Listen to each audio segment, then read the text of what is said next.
بسم الله الرحمن الرحيم، والسلام عليكم ورحمة الله وبركاته. ازيكم يا جماعة؟ يا رب تكونوا بخير. النهارده جايلكم فيديو جديد في قناتي، يا رب يعجبكم. لو اول مرة تشوفوا القناة ما تنسوش الاشتراك وتفعلي الجرس عشان يوصلك اي فيديو جديد انا بنزله. وصلي على النبي كده في الكومنتات عليه افضل الصلاة والسلام. ما تنسوش تحطي لي لايك الحلو بتاعك، وناخد الاجر والثواب مع بعض لما تصلوا عن النبي في الكومنتات عليه افضل الصلاة والسلام. هنعمل ايه النهارده يا ام هاجر؟ وحشتوني الاول، وحشتوني كتير لاخر القناه والله. طبعا دخلنا في الشتاء، كل سنه وانتم طيبين، والجو خلاص سقع رسمي، سقع يعني. فقلنا هنعمل ايه بقى النهارده يا ام هاجر؟ هنعمل شويه محشي حلوين كده، ونختم كده بطبق بكوبايه حمص. سوري بلاش طبق بقى، مش هينفع طبق، كوبايه حمص من اللي قلبك يحبه. بجد حمص ام هاجر ما فيش زيه خالص. هو محمص ام هاجر بس طبعا كلنا ستات بيوت شاطرين وبنعرف نعمل كل حاجه جميله، بس انا بديكم افكار يا رب تعجبكم. طبعا احنا دخلنا في الشتاء، والشتاء ده بيحب اكله المحشي مع كوبايه الحمص او كوبايه السحلب او كوبايه الكابتشينو السخنه، الحاجات الدافيه اللي تدفي معده الواحد دي. فقلت بقى النهارده اجي بقى احشي معاكم كده الكرنبايه الجميله بتاعتنا ديت. كنت جايباها بكام دي يا ام هاجر؟ جايباها ب 30 جنيه. جبت تمن حمص ب 20 جنيه. جبت ب 20 جنيه حمص يعتبر، يعني قلت للراجل عايزه ب 20 جنيه حمص. ما اتكسفتش يا ماج؟ لا يا حبيبتي اتكسف من ايه؟ الحياه يا ماما صعبه، واحنا بنمشي على قد ظروفنا، مش لازم نتكسف، مش لازم نأفور. ساعات بروح اجيب تمن فاصوليا وتمن لوبيا على قدي. احنا عيله صغيره مش عيله كبيره، طبعا ده حسب كميات العيله وكده. نعمل بقى نخش بقى كده على الصلصه الجميله بتاعتنا. قطعنا بصله حلوه محترمه كبيره او بصلتين. انا بحب كميه البصل كتير في المحشي الصراحه، بتبقى طعمها حلو جدا. وكمان هنحط بقى شويه زيت كده محترمين، عشان بقى تعمل شويه زيت محترمين كده فوق الوش. طبعا تسبيكه المحشي لازم تبقى تسبيكه، اسمها تسبيكه. هنقلب بقى الحاجات دي كلها. نقلب بقى البصل كده وحطيت كمان حته سمنه بلدي، يا سلام، تديكي ريحه وطعم للمحشي، تخليه في حته تانية خالص. هقلب بقى البصله طبعا لحد ما تدبل كده، واحط كمان قرن فلفل كده مع فص توم بقى. يا سلام لو عندك فص توم، يا سلام يا سلام يا سلام يا سلام، بيديله نكهه وريحه حلوه جدا جدا جدا. فطبعا هقلب كده البصله مع بعض. طبعا انتوا شايفين كل حاجه، انا حابه ارغي معاكم شويه لانكم وحشني جدا، وانا اسفه جدا ان انا قصرت معاكم، رغم ان انا كنت اول ما فتحت القناه كنت متشجعه ان انا انزل فيديوهات كل شويه. مش عارفه ايه اللي حصل الصراحه، بس الدنيا ملخبطه معايا شويه. تمام، فمش متظبطه معايا يعني خالص. انا الايام دي بروح لحماتي لعمتي يوم ويوم لا، فالدنيا مش متظبطه معايا الصراحه خالص. بس باذن الله هحاول على قد ما اقدر ان انا اظبط لكم الفيديوهات عشان انزلها لكم باستمرار يعني. فانتوا برضو شجعوني كده وحطوا لايك حلو، لان الرينج بتاع القناه حاساه وقع عن ما اول ما فتحتها الصراحه. كنتوا بتحطوا لايكات حلوه جدا، دلوقتي مش عارفه في ايه اللي حصل. فانا قلت اشجعكم كده. بدخول بقى الشتاء اعمل لكم اكله حلوه كده. طبعا زي ما انتم شايفين حطيت كده قطعت قرن فلفل كده محترم، والصلصه حطيتها، وطبعا تبلتها كده مع البصله، وبعد كده نزلنا طبعا بالصلصه. فانتم شايفين كل حاجه. معلش انا حاسه ان انا ملخبطه في الكلام، مش عارفه، كني اول مره اقف على قدام الكاميرا، يمكن عشان بقالي بتاع 5 ايام ما صورتش فيديو، متضايقه من نفسي جدا جدا، حاسه ان في حاجه ناقصاني بجد، رغم ان انا الرينج بتاع القناه او اللايكات بتاع القناه قلت جدا، حتى التعليقات قلت خالص. طبعا حطيت شويه بابريكا، شويه فلفل اسمر، شويه كزبره، وشويه كمون. دي البهارات بتاعتنا. نحط ان شاء الله قلبين ماجي كمان، ويبقى كده البهارات الجميله بتاعتنا اكتملت. اللهم صل على النبي عليه افضل الصلاه والسلام. فالموضوع ده محبطني شويه ومضايقني شويه، وانا مش حابه كده خالص، حابه ان انا استمر وارفع الرينج بتاع القناه لعله خير يعني. ف... فخليكم بقى جدعين، مش كل مره هقول لكم خليكم جدعين كده وحطوا الله الورقه طبعا مرتين كده. حطوا لايك حلو منكم، لان اللايك بتاعكم هو اللي بيشجعني بجد. هتعملي ايه جنب المحشي يا ام هاجر؟ بص ربنا يبارك لعمتي، يعني كانت عندها دكر بط كبير كده، دكرين بط ذبحتهم يعني وادتني واحد. عملت الوركين، يعني انا لما بعمل دكر البط مش بعمله كله مع بعضه لانه كبير علينا، فبعمل نص ونص. عملت الوركين، فضل عندي كده الصدرين، فقلت بقى هعملها كده مع المحشي، نتبلها كده ونحطها في كيس حرير. طبعا زي ما انتم شايفين بقول لكم انا باجي في المرحله دي بحط فصين توم محترمين، لو انت حابه تستغني عنهم براحتك، بس الصراحه بيدوا نكهه حلوه جدا، بيخلوا المحشي في حته تانية خالص، بتبقى حلوه. او في ناس بتحطه مع البصله، في ناس بتضربه في الطماطم، فدي حسب يعني حريه شخصيه، حسب بقى اختيارك وذوقك اللي انت تحبيه.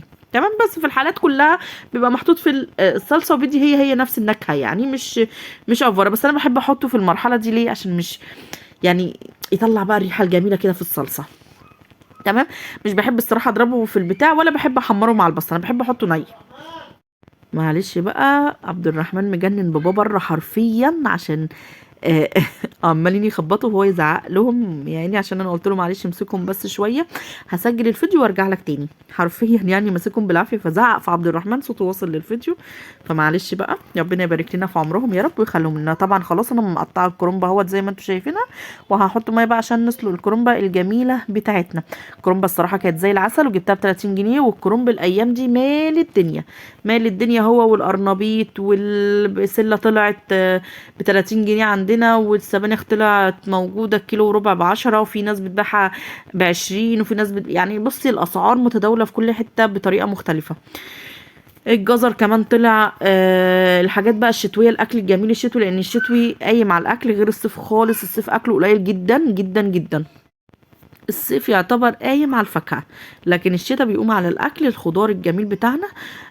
تمام. دي نص البطه اهيت زي ما قلت لكم. هتبلها بقى كده بشويه بصل محترمين.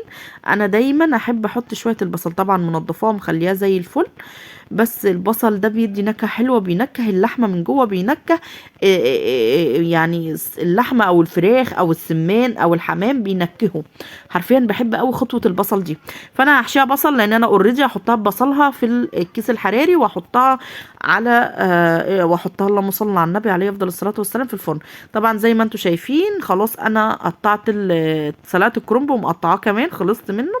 طبعا يوم المحشي ده بيبقى يوم تعب شويه، بس الاكله بتبقى لذيذه في الاخر، لان بيجي عليكي وقت طبعا انت احنا في مدارس والتزامات ودروس وبتاع، فما بنعملش الاكله دي كل يوم.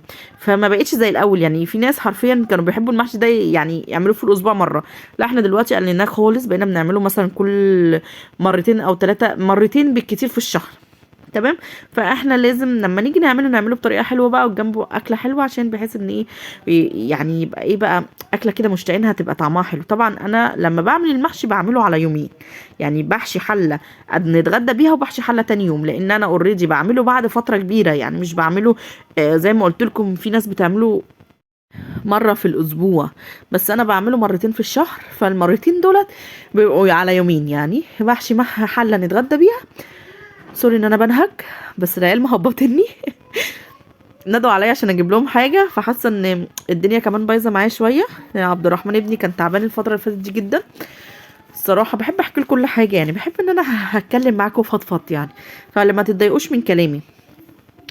وطلع عنده صديد في البراز، وعنده شويه مشاكل كده، ربنا يشفيه ويعافيه يا رب، وبعالجه الايام دي ان شاء الله، ربنا يا رب يشفيه ويعافيه.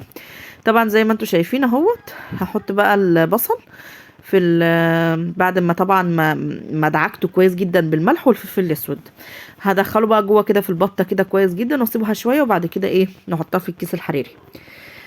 طبعا زي ما قلت لكم بحب دايما ان انا اعمل المحشي على يومين، يعني لان بتعب فيه جدا، فبقول ايه طب انا تاني يوم بقى ارتاح، فبعمل حله احطها في التلاجة بحيث ان انا ايه اتغدى بيها. زي ما انتم شايفين كده خلاص، حطيت طبعا البصل بالصدرين بكله، واحطها على طول في الفرن، اسهل حاجه واطعم حاجه.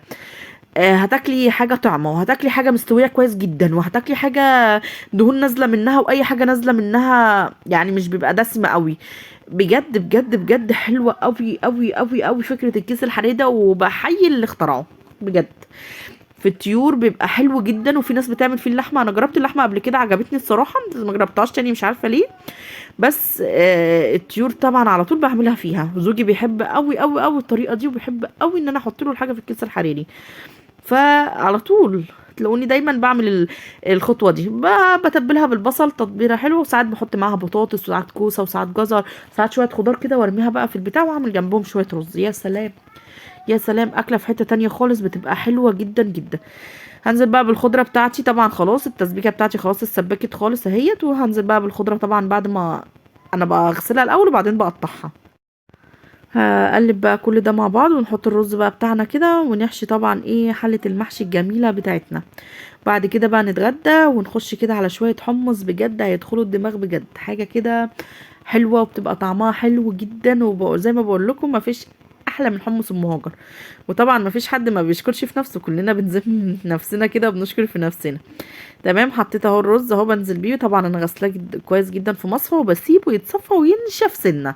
ليه يا ام هاجر؟ لان هو لو اتحط بميته في الصلصه اوريدي هيعمل ميه في الصلصه، ومش هتحسي ان الصلصه هتحسيها ثابت كده خلاص فيها ميه. فحاولي على قد ما تقدري ان بعد مثلا قبل مثلا ما تحضري الصلصه كده وتحضري سوري انا اسفه معلش، قبل ما تحضري التسبيكه يعني او الخلطه مثلا بعشر 5 دقايق اغسلي الرز وسيبيه يتصفى. تمام. طبعا انا خلاص حشيت، اختصرت الوقت يعني. طبعا كلنا ستات بيوت وبنعرف نحشي. حشيت ورق عنب وحشيت اللهم صل على النبي الكرنب، حله الكرنب اللي احنا هنتغدى بيها النهارده. حشيت كمان حله عينتها في التلاجة لتاني يوم. جبت ورق عنب منين يا ام هاجر؟ ورق العنب بجيبه اكياس اللي هي بسمه او اي نوع اكياس يعني، بيبقى حلو عن العلب الصراحه. فانا مجربت الكيس وجربت العلب، لقيت ان الكيس احلى. تمام، بيستوي مش بيشد زي العلب كده.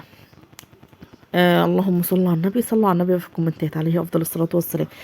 هنسوي بقى المحشي بتاعنا الجميل. طبعا تسويته سهله، كلنا ستات بيوت بنعرف نسويه.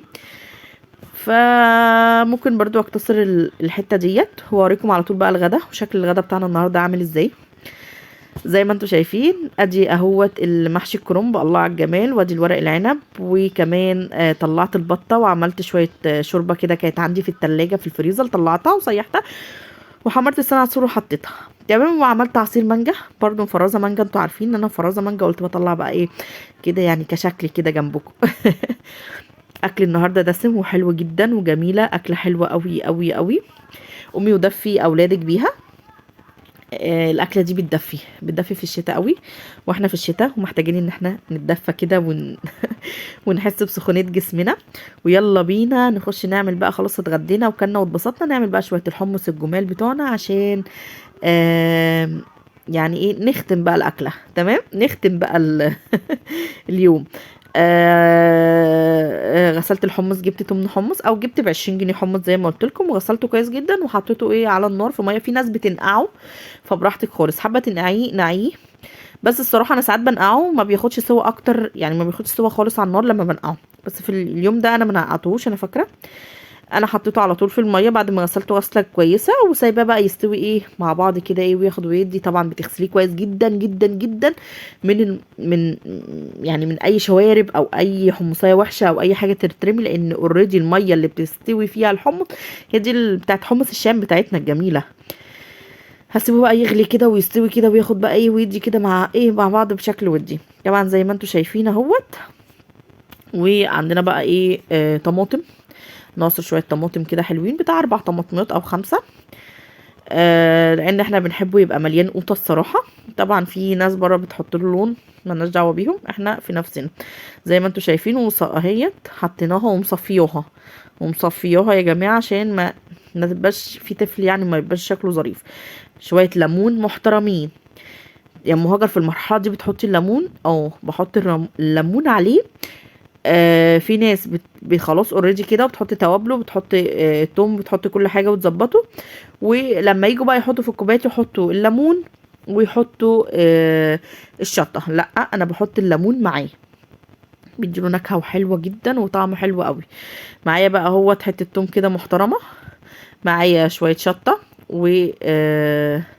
والملح، وهحطهم بقى على بقى اللهم صل على النبي على الحمص اهو. شوية فلفل اسمر كده، سوري شوية كمون محترمين، هو بيحب الكمون. الحمص يا جماعة بيحب الكمون جدا.